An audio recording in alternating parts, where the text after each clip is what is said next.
Meus irmãos, recebam todos a paz do Senhor. Atos dos Apóstolos,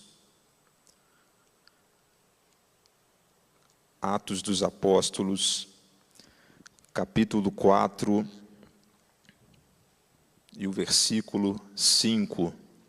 Atos dos Apóstolos, capítulo 4 e o versículo 5.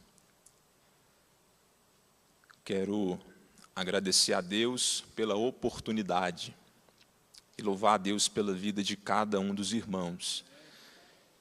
Que Deus abençoe a vida do nosso pastor Iramar, de todos os obreiros da minha retaguarda, que tem nos incentivado neste ministério. Que Deus abençoe a vida de todos em nome de Jesus. Atos capítulo 4 e o versículo 5. Quantos acharam, digam amém. E aconteceu no dia seguinte, reunirem-se em Jerusalém os seus principais, os anciãos, os escribas, e Anás, o sumo sacerdote, e Caifás, e João, e Alexandre, e todos quantos havia da linhagem do sumo sacerdote. E pondo-os no meio, perguntaram: com que poder ou em nome de quem fizeste isto?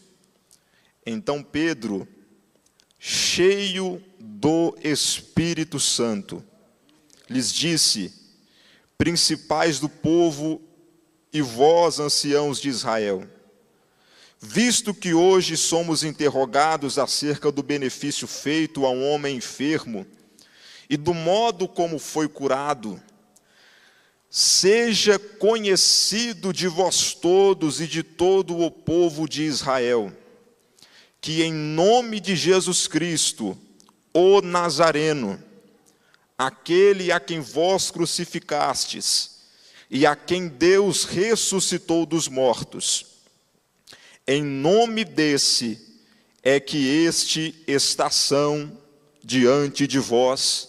E a igreja diz amém. Você pode tomar o seu assento, você tem plena liberdade de adorar e glorificar o nome do Senhor. Queridos, eu preciso de alguns minutos da sua atenção para lhe entregar a mensagem que o Senhor tem colocado ao meu coração por esses dias. E eu creio que todos nós, pela graça de Deus, seremos edificados. Deus conta comigo e com você para um propósito especial. Para o propósito de fazer o nome de Jesus ser conhecido. Quando nós lemos o livro de Atos dos Apóstolos, nós percebemos essa verdade dentro da Bíblia Sagrada. Porque essa narrativa de Atos dos Apóstolos, ela tem um dos princípios, um dos objetivos de relatar um dos começos da era que nós vivemos. Nós vivemos na era da igreja do Senhor na face da terra. Estamos vivendo a dispensação da igreja. E o livro de Atos dos Apóstolos tem por objetivo nos contar do princípio deste tempo que nós vivemos nos dias de hoje. Lucas, ele esclarece esse tempo, relatando desde as suas origens, uma das vontades do coração de Deus para mim e para você. Porque a igreja do Senhor Jesus na face da terra tem o propósito de fazer o nome de Jesus Cristo ser conhecido. O propósito de fazer o nome de Jesus ser conhecido por todos. E não é apenas dos dias de hoje que, quando o nome de alguém é conhecido, esse alguém recebe um tratamento diferente. Não é apenas dos dias de hoje, há desde muito tempo, desde os tempos de Jesus, que quando alguém era conhecido pelo seu nome, esse alguém era bem tratado. Quando alguém tinha um nome muito grande, muito reconhecido, de muita fama, esse alguém era bem visto por todos. Todavia, quando nós olhamos para as páginas da Bíblia Sagrada, nós entendemos e aprendemos que existe apenas um nome digno de toda honra, digno de toda glória e digno de todo louvor. Este nome é Conselheiro, Deus forte, Pai da eternidade, Príncipe da paz. A pessoa de Jesus Cristo vem trazer esse nome de sobre a face da terra, e a igreja do Senhor toma esse nome, porque esse nome tem poder para curar, esse nome tem poder para salvar, esse nome tem poder para libertar. Quando nós olhamos para o livro de Atos dos Apóstolos, Lucas, na sua narrativa principal, ele vem nos dizer que após Jesus Cristo ressuscitar dos mortos, se manifestou aos discípulos, dando a eles muitas provas de que estava vivo, e permanecendo com eles por um espaço de 40 dias, a Bíblia diz que Jesus lhe ensinou acerca do que diz respeito ao reino dos céus. E eu preciso que você preste atenção nesse detalhe, porque Jesus, estando reunido com os discípulos, disse para eles: não vos ausenteis de Jerusalém, mas permanecei até que do alto recebereis a promessa do Espírito Santo que há de vir sobre vós. Um dos discípulos ali, mais afobado, mais preocupado, mais às vezes ali tensionado, mais preocupado com as coisas dessa vida, faz a seguinte pergunta a Jesus e diz: Senhor, mestre, vai ser neste tempo aí do Espírito Santo que o Senhor vai restaurar o reino de Israel? Por que surgiu essa pergunta? Porque o desejo do judeu era ter consigo o seu rei, o seu libertador, o seu Messias, era ter o seu reino restituído. Mas a resposta de Jesus começa um tanto quanto de uma forma negativa, porque Jesus olha para aqueles discípulos e diz: não vos compete saber os tempos e as datas que o Pai estabeleceu pelo seu próprio poder. Jesus dá uma resposta negativa para aqueles discípulos, dizendo que não compete eles saberem de muitas coisas. Todavia, a resposta de Jesus não para por ali, porque ele diz mas, e eu amo esse mas de Jesus, pastor Iramar, porque se antes ele havia dado uma resposta negativa, com certeza depois do mas, presbítero João, algo positivo viria para aqueles discípulos. E Jesus disse: mas recebereis poder, ao descer sobre vós a virtude do Espírito Santo. E essa palavra não é apenas para aqueles discípulos, mas esta palavra também vai ao encontro de você, que no dia 7 de março do ano de 2024 veio até a Catedral da Assembleia de Deus, pensando se apenas mais um culto, apenas mais um momento, apenas mais 1h30 na presença do Senhor. Mas Deus me deu essa oportunidade aqui nessa noite para falar diante desta igreja, que não vos compete saber certos tipos de coisa, mas vos compete receber do alto a virtude do Espírito Santo. Vos compete receber de Deus uma porção do seu Espírito, porque existe uma promessa de Deus para nós nos últimos dias, que os filhos e as filhas profetizarão, que os velhos terão visões, tudo isso pelo poder do Espírito Santo de Deus. Existem duas fases que devem existir na vida de um cristão. A primeira é a fase do Calvário.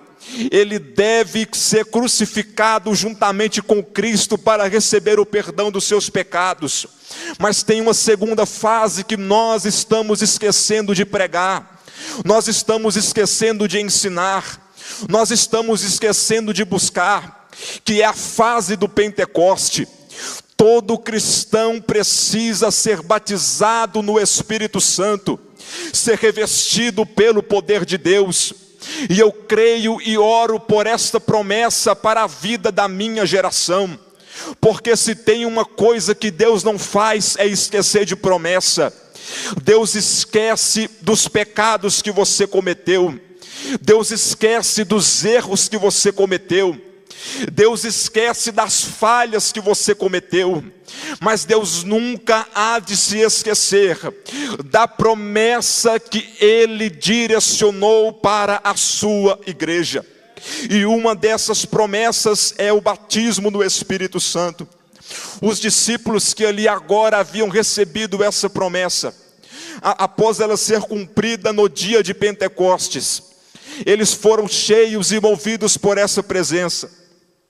E a partir de serem cheios do Espírito Santo, eles começaram a pregar, começaram a anunciar, começaram a divulgar, começaram a fazer manifesto o nome do Senhor Jesus Cristo.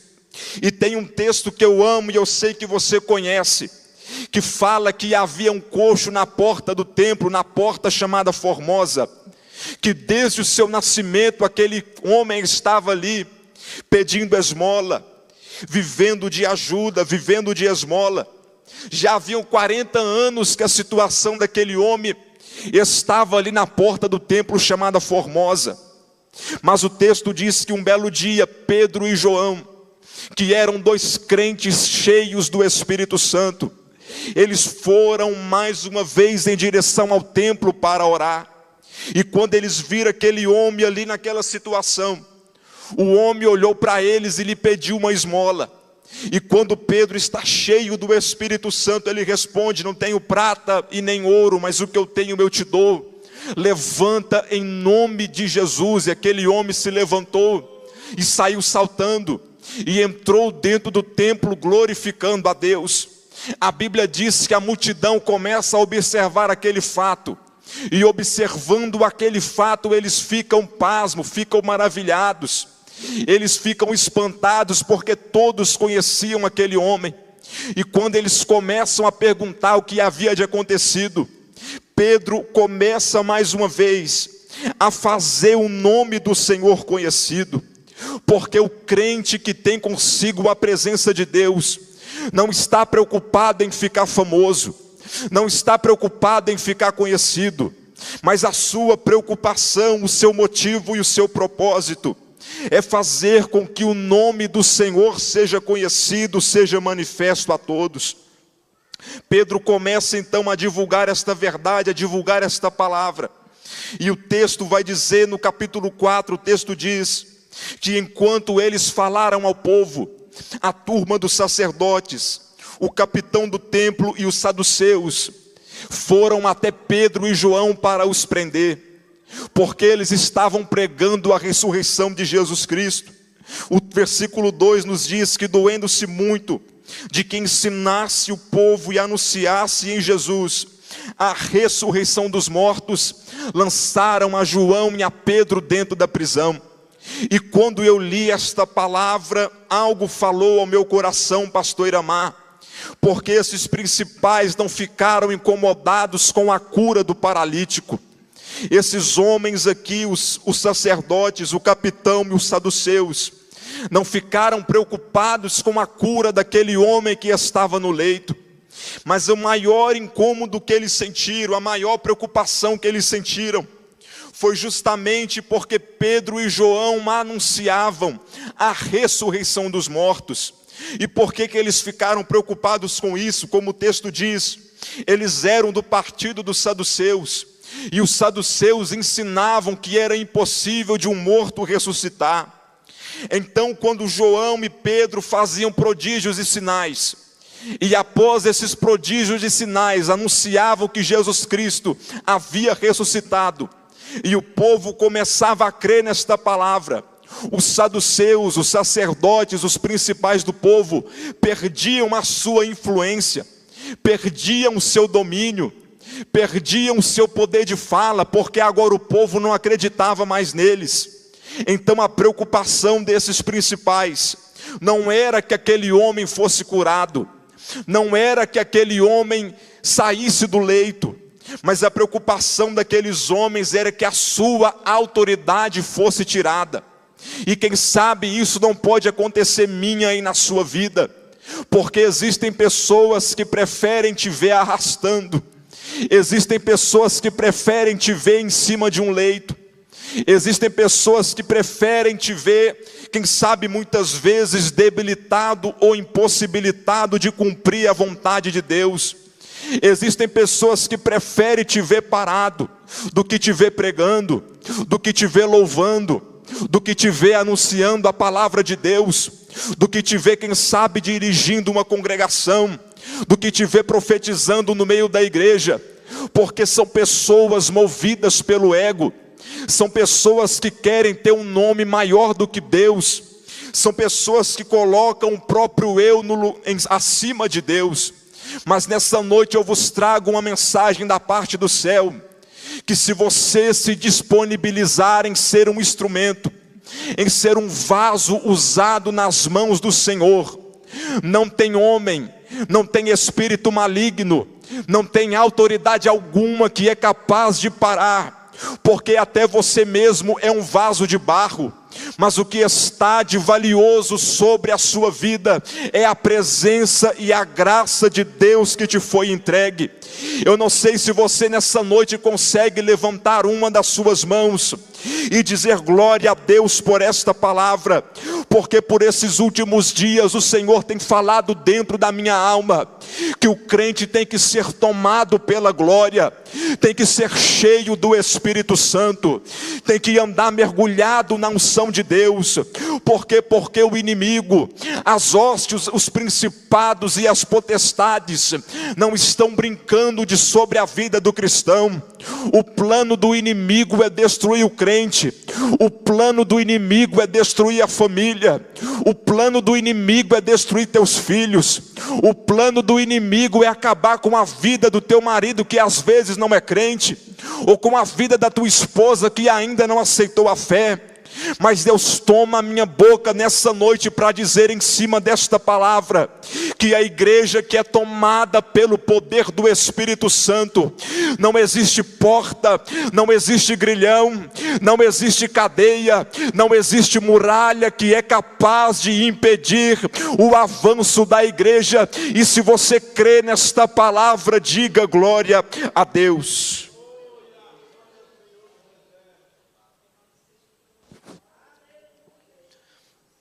Pedro e João são subjugados porque eles anunciavam a ressurreição. E o texto diz que no seu julgamento eles foram colocados no meio, ali daqueles que estavam sendo julgados. E sendo colocados no meio, uma pergunta é feita. E qual que é a pergunta? Com que poder, ou em nome de quem fizeste isto? Eles tinham a oportunidade, quem sabe, de se engrandecer.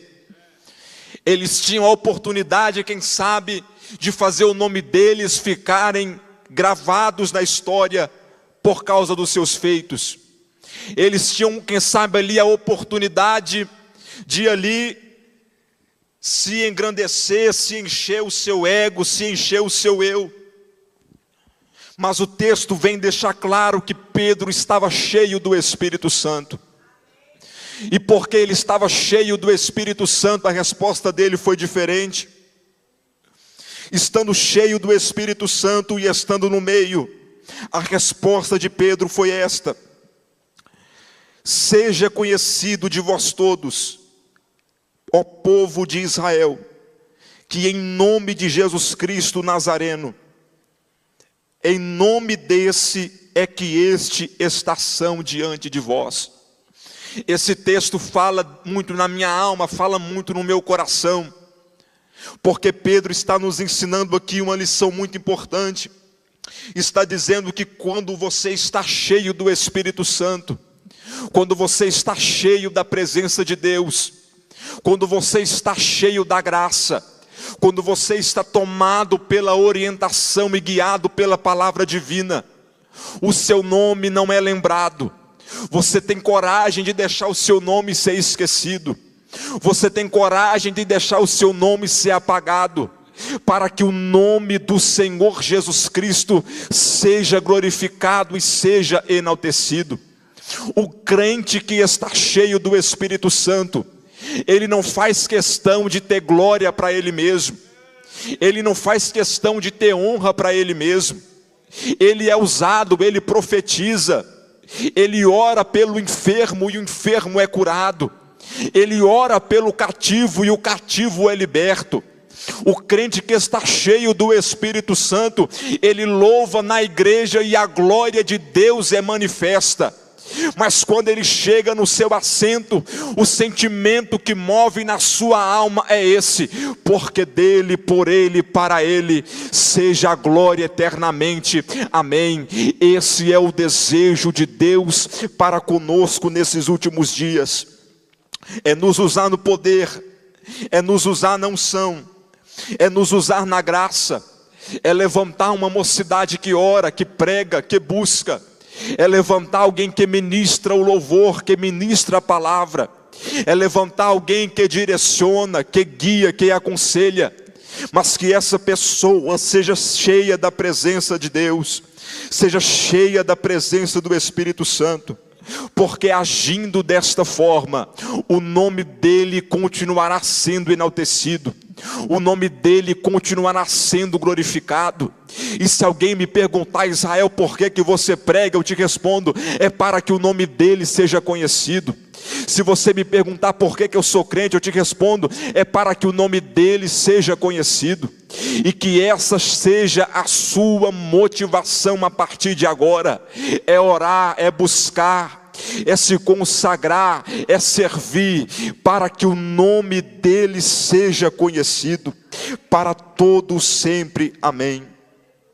Em nome desse é que estação diante de vós, que a nossa igreja possa ser levantada com este propósito, de pregar, de anunciar, de servir, para que o nome do Senhor Jesus continue sendo conhecido até que o Senhor venha, para a honra e glória do Senhor. Eu quero agradecer a minha oportunidade em nome de Jesus. Amém, Jesus. Maravilha.